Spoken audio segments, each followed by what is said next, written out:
I don't know what the heck I'm doing. We gonna figure this out together, okay? All right. So I'm in the hospital. Hoo hoo. No surprise to any of those who know that I'm dealing with autoimmune disease. And this time, my kidneys. Yay! They want to act up, but I'm going to get them in check. We're going to get them in check, and we're going to be up out of here, right? Be up out of here real quick. But before we get up out of here, I've been seeing a lot of posts, and I do mean a lot of posts about boycotting Asians.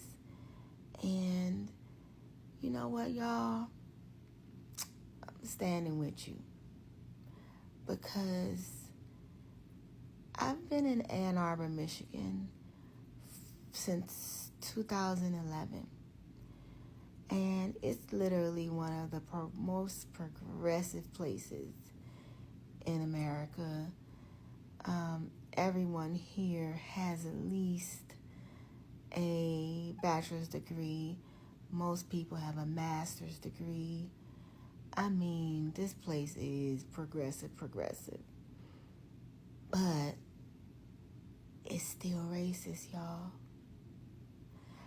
And most of the racism I have received here has not been from the white folks. Nope. Not at all. Most of the racism I've seen from here have been from other minorities.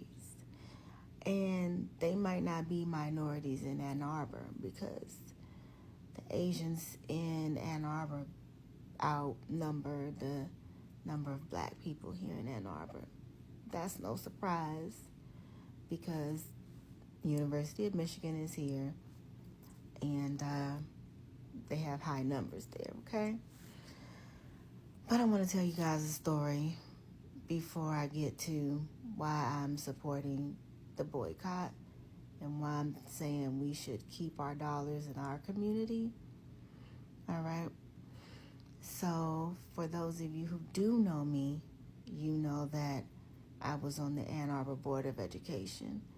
And while I was on the Ann Arbor Board of Education, I was the treasurer and then I was the president of the AAPS. I have two older children who are now 25 and 24. Yay! And I have two younger children who are 12 and 10.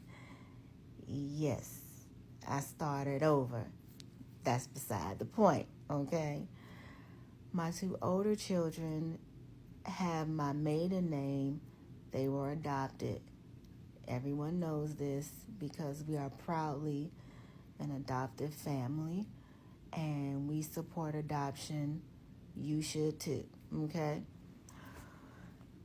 During my child's 12th grade year, my daughter's 12th grade year, she played the violin. She went to Huron High School here in Ann Arbor, and it was time to go and get their uniforms for their concerts. They have elaborate concerts here in Ann Arbor, University of Michigan. Then they have their concerts at their schools. They perform all over. They get prepared for summer camp. It's a huge deal here in Ann Arbor, okay? So we go up to Huron to pick up the baby girl's uniform, okay?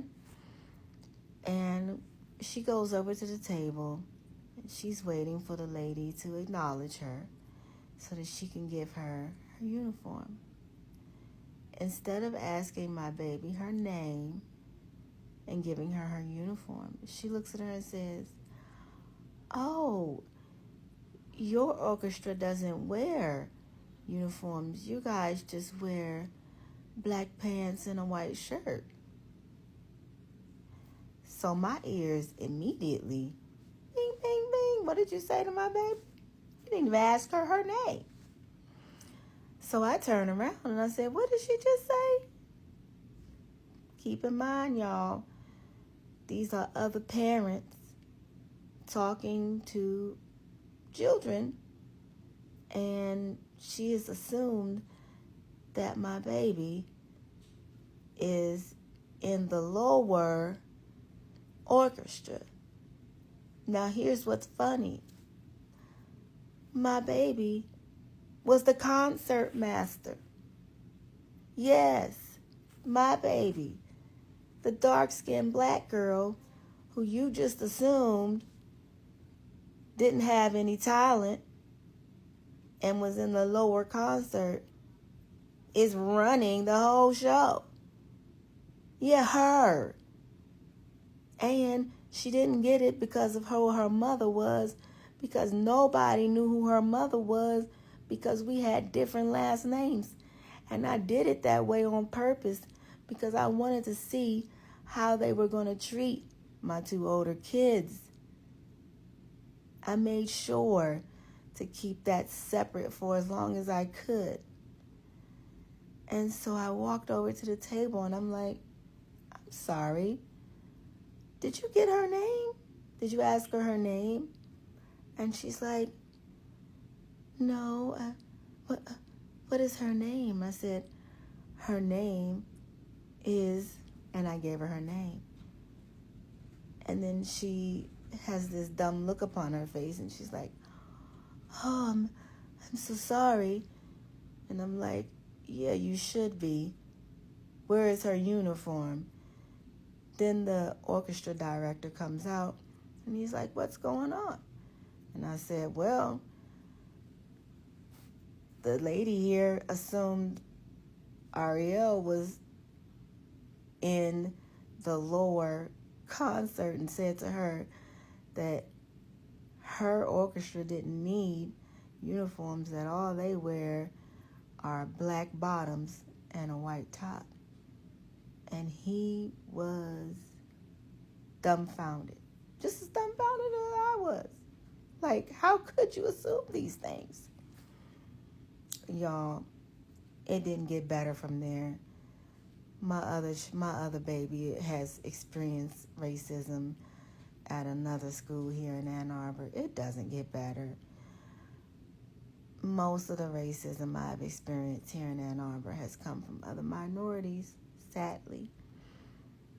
And while I'm not saying boycott all Asians, I don't want to be that person at all because that's not me. What I am saying is, let's keep our black dollars in our communities. Because if they truly, truly wanted to respect us, they wouldn't be putting out all these videos and making videos of black babies getting stomped on and dolls and treating them like we're less than human and following us around stores, making us feel like we're thieves and all kinds of things. If you felt that way, why are you in our communities? Go somewhere else. If our black dollars don't mean anything to you, get out. You can go. We can do these things for ourselves. We have to. We've done it before. I don't know what you're thinking, but all of our communities were destroyed. You don't believe me? Do some research. You've got the ability to do the research just like we all do. Go Google them. Greenwood, Rosewood, Red Summer, East St. Louis, Washington, D.C. Go look it up. You have the ability to use Google just like the rest of us. So black folks, hear me and hear me well. Keep our dollars in our communities. Support each other. Go to Style Seat. Find you someone who can do your nails.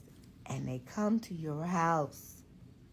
They'll come to you wherever you are. I got somebody coming to do my nails in the hospital tomorrow. I love y'all, because if I didn't, I would just let this pass. But I can't. Free Carmelo. Love you.